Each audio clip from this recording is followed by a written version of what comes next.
mitahiry ilay tsy ambaratelo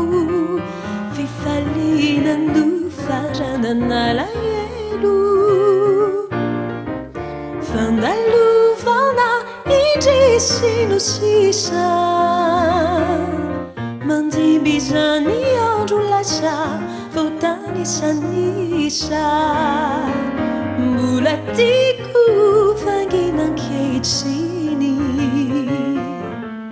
hatsiarovako lay fiadananay fahiny ry toerana lalovako miserana misy asa maran'olondroa mahatory tsy mifo zaho no afatra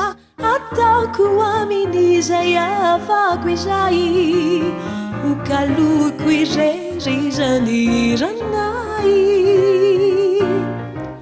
mba hanako ao amboniny tantarany ary koa ilay veloma nahataonay farany mbola tiako vanginan-kehitriny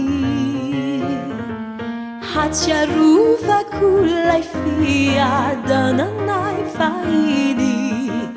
ry toerana lalovako miserana